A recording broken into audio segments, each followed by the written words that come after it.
Welcome to this very special edition of the Author's Voice with KAJ, a show where we explore the stories behind the stories. Here we dive into the worlds created by authors, discover their inspirations, and ensure that you walk away enriched and inspired. And today we have with us Doug Fleener, author of Start with What If 52 Weekly Questions to Spark Immediate Change and Growth. So his work centers on a simple but powerful idea: you can always intentionally create better perspectives and options. And using that, after he rebuilt his life from addiction and the collapse of his family business, went on to serve as director of retail for Bose Corporation and later as a CEO. Today, he writes and speaks about real world change that happens in everyday moments. So, we learn about his framework, the what if rule, and explore how better questions can reshape decisions, leadership, and relationships. So, let's talk about his book. Let's dive into the story behind his story. Welcome to the show, Doug. Thank you. Thank you for having me. You're welcome. Welcome to the KJ Masterclass once again, this time on the author's voice with KJ Dogs. And it's a pleasure to have you. So we'll be talking about your book. But before that, let's talk about you becoming an author. How did this whole idea of becoming an author come to your mind? You have had a very, very busy life, difficult life, regained it all, but still not everybody can think of writing a book. What inspired you to become an author? Well, I left. I had very successful careers at Bose Corporation and built their retail division from one store to 100 stores. And then in 2001, I decided to leave there and start consulting and speaking around retail and customer experience. And, I knew I needed a book for credibility. And so my first book was called The Profitable Retailer, and had a very successful career. Interesting enough, I wrote every day. I used to publish a daily newsletter, and but it took me, about another 20 years. 23 years to write my next book. So I'm sorry, I'm doing the math wrong, 13 years. So it took a while to write a second book. And the first book was written because I kind of needed to write the book. The second book, which is called The Day Makes the Year Makes a Life, is because I wanted to kind of explore things in my life. And that particular book was about the tenets of recovery as I used them in business. And so this is my third book, Start with What If, and we can get into what was kind of behind the book. But this time it only took 2 years to write another book. And I'm like a lot of people, and you probably feel the same way. I believe there's a book inside everyone. It's just finding the time and finding the space to write about.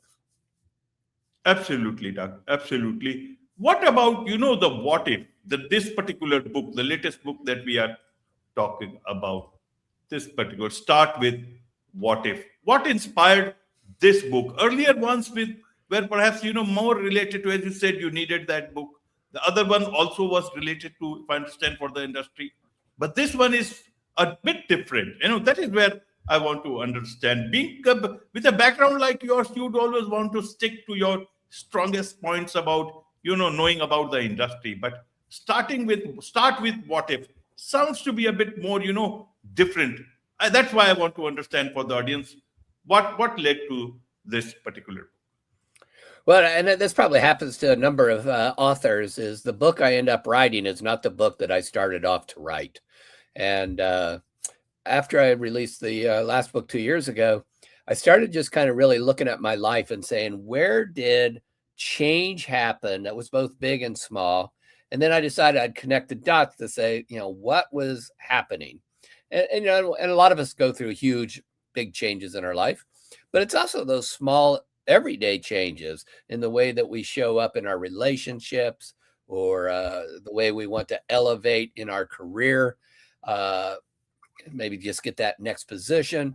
And so I spent time looking at what was the through line for all of that. And what I realized is that one of the things that always happened is that there was some kind of interruption. There was something that broke where I did not just automatically respond out of habit, a typical reaction, but rather it interrupted the moment. And so I was able to then go back and look at a huge interruption happened, excuse me, back in the late 80s when I went into recovery and started to live without drinking and drugs. And again, I was able to look at all these different moments and then really try to break it down to what was it? And that's how this book came up to be. And so I was going to write an entire book about that, the interruption. But what I realized is after I read the what if rule is if this is going to be something that is applicable to people's lives and really use it, it can't be a whole book. It should be a chapter. It should be that simple. And so the book I ended up writing was really more about how to apply the what if rule rather than the what if rule itself.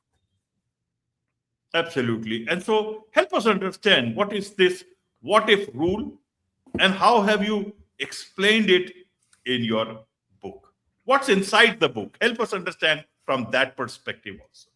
Yeah. So what's inside the book is the setting up about what I call these what if moments. So there's just always these moments in our life and in our day that we can really just change the automatic response and start to see things differently. And it's not just when something's going bad, right? We can also use it in from personal strategy and business strategy. And so then I introduced the what if rule. And the what if rule is so simple, you can almost look at it and say, geez, does that really work? And I always say, right, it's the framework can be simple. It's humans. We're the complex part, right? So it's about breaking it down to the simple. So the what if rule is really a 3-step part process called, and it starts with the first step of pause. And that's the interrupter, right? So somebody says something, you automatically want to respond. Something happens, you typically act in a certain way.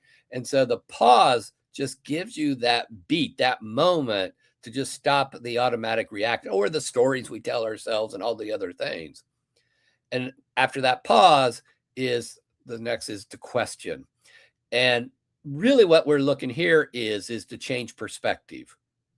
And I like to, like if you think of something, we're typically used to looking at something straight on, but this gives you an opportunity to look at something in all different ways.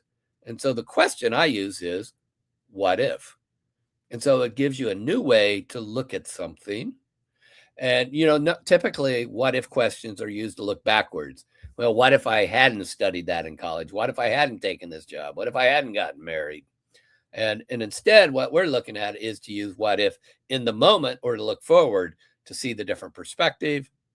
And then the third step is simply go. There's a lot out there about mindset, mindfulness, and whatever, and that's all important. But without action, right?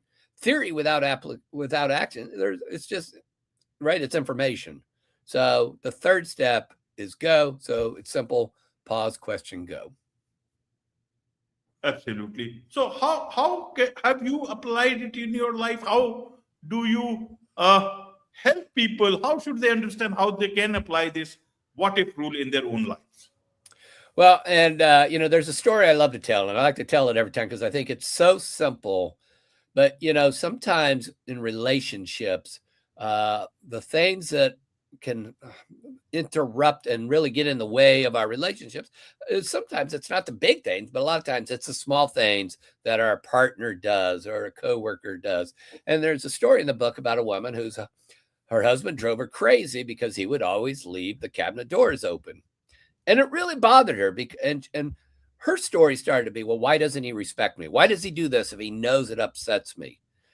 And instead, what she did is went to a different perspective and says, well, he's not doing it on purpose. So what if every time he leaves the door open that I just close it and think about all the good things he does for me? And it's really simple, but it's something that could have really gotten in the way of their relationship. And so now when he leaves the door open, a cabinet door open, she does something completely different. And that's something that I've applied in my life with my wife, right? There might be those little things, bugs me. So instead, I've used it as a different moment to change the whole narrative around that. And so, that's simple one. There's ones about letting go of resentment. You can use it for if someone's tailgating you. It's really any way that you can start to see or feel differently, or an opportunity to just stop and change the moment. Absolutely, Doug. So, who is this book for, Doug? Yeah, I hate to say this book is for everyone, because, I wasn't sure when I started out. And what I really realized is that the people who resonate the most with this, and it's been very popular with librarians and with a lot of people who read a lot of books. And I think, the challenge with most self-help books are, right, that it's a lot of theory, not a lot of application, and that it takes time. And I think, one of the biggest mistakes we have is that we believe that change and growth takes time. The long run of it can, but the application of the pivot in that moment can happen immediately. So I would say that the book is for anybody who would like to look at themselves and in their life and say, what is kind of that next level on a daily basis that I can be? So it's definitely not a traditional self-help book, but it's about someone who's willing to learn kind of a new tool to use in their life. Absolutely, Doug. So, if possible, if you can read, any particular small paragraph that reflects the core idea behind the book and how a single question can shift a real movement. Well, one of the things I love to do, so I like to take the book, and I always, people used to ask, what's your favorite chapter? What's your favorite question? And it'd be like my children. I can't pick one, right? Each one brings something a little different. So I just usually open it, and let's just we're going to go to number 30. Oh, this is the big one. Number 30, what if this week you begin letting go of a resentment? And that one actually opens up with the story of someone talking about the hurt of not being invited to a college friend's wedding. What made it worse was discovering that others from the group were invited. The exclusion felt intentional and personal. And so she carried that years with her. And eventually what she learned was that they thought that that she needed to let go of the hurt. And, because her whole story was, I wasn't good enough to be invited. And the fact is that what she found out is that there was just a limited number, and they didn't think that she would actually want to go. Right. So the stories we tell ourselves is just so powerful.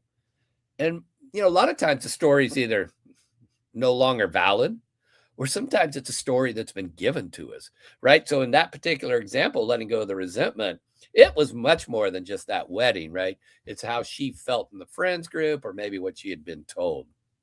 So they're big and small. So I'll just jump to another one. So number 40, what if this week you became your own best advocate?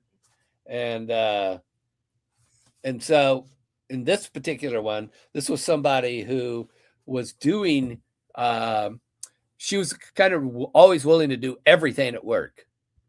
But she felt like she wasn't getting the credit. So what she needed to do was learn how to advocate for herself. So each one of these chapters is about 3 pages. It's usually some kind of story. Normally they're stories about with real people. Sometimes, it's always real people. Sometimes it's a more well-known story. And then it talks you through some of the different ways you can apply it. Because again, the whole thing with this book is learning to apply it on a weekly basis so that you then apply it within the day. Absolutely. What about the importance of interrupter in one's life? How do we know that that person is the right kind of interrupter and not the different kind, wrong type? Yeah. Look, I think the key,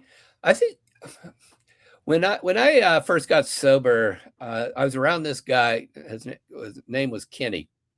And whenever Kenny went to talk, there was always this long pause. And I thought maybe like Kenny just wasn't very smart or something. He always took forever to talk. And what I liked is what I learned through time was that Kenny was his own interrupter, that he learned the power of the pause. And so a lot of times, right? So we can, if someone does something and we pause, our first reaction may be the right one. But again, let's just say that somebody says something that interrupts kind of your moment. Maybe it's someone at work who says something about your project. Well, and so you can just pause and then, well, what if this is something that they're trying to tell me something else I can do to make it better? What, right? So it's just giving yourself a moment to relook at that moment and say, what is this really about? And that, so big things can interrupt us, but what I find is most powerful in this is to learn to put the pause in ourselves.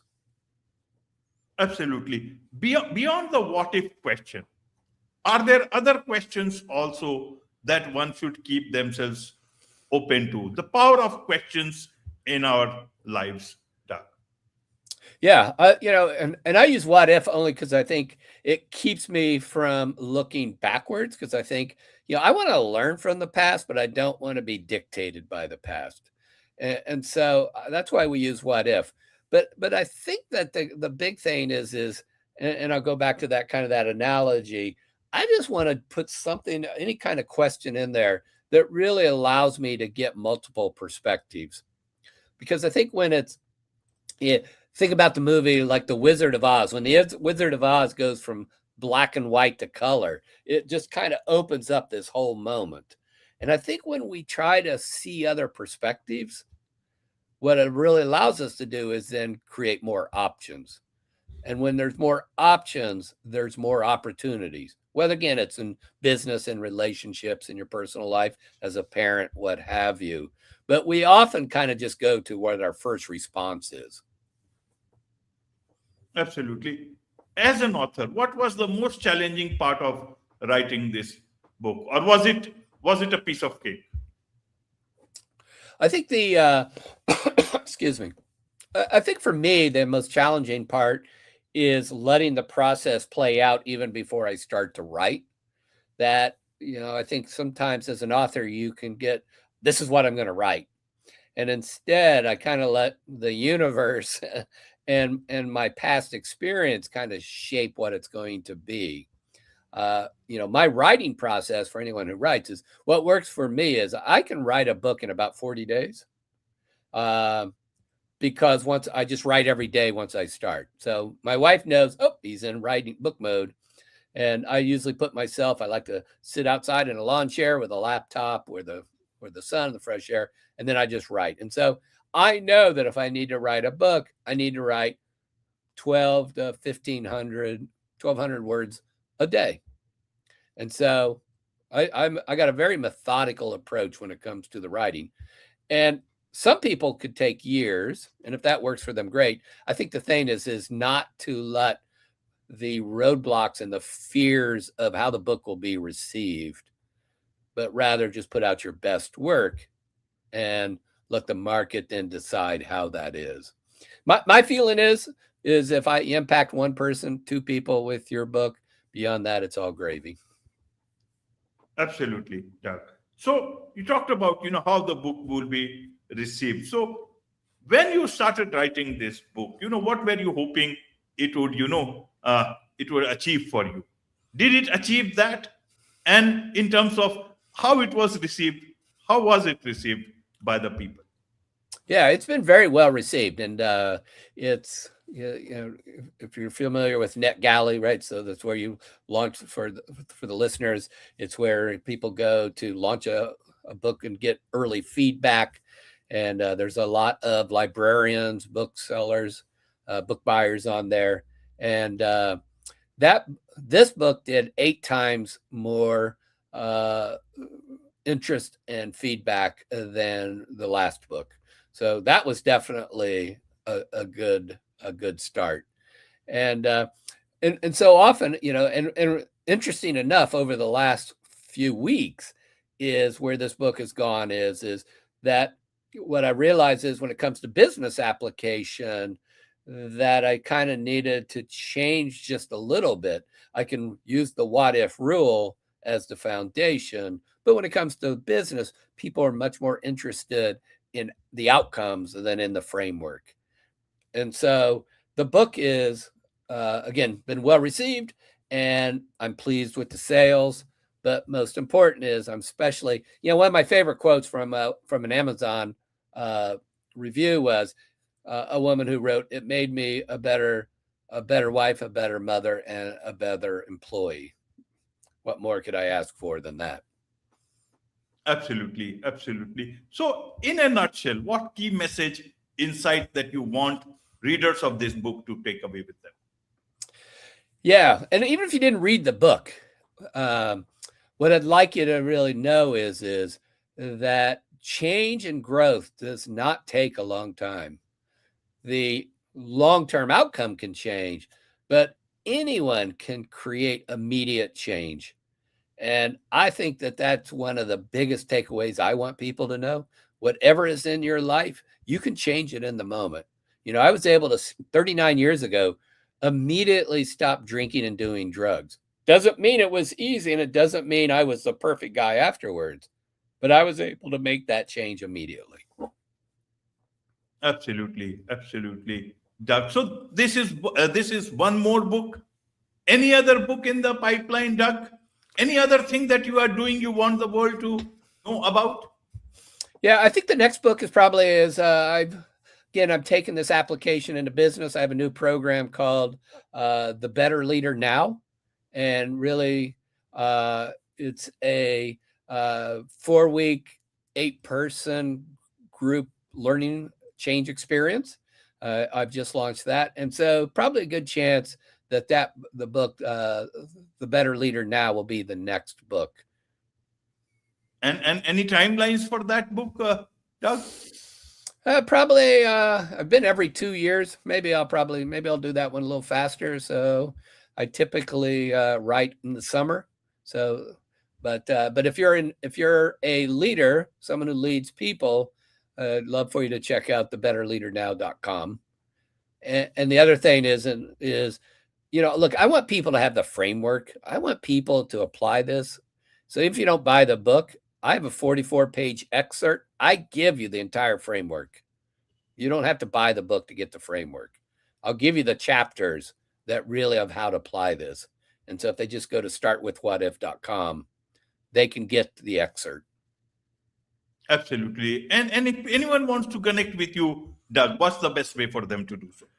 Well, I would say just go to startwithwhatif.com right now, because again, that's where it will show you everything about the book and the framework. And then you can also go over to The Better Leader Now or anything about myself. But I want people to have the work, even if they don't buy the book. Wonderful. With this, it's a wrap on this very special edition of The Author's Voice with KAJ. Thank you so much indeed for joining us. Thank you, everybody.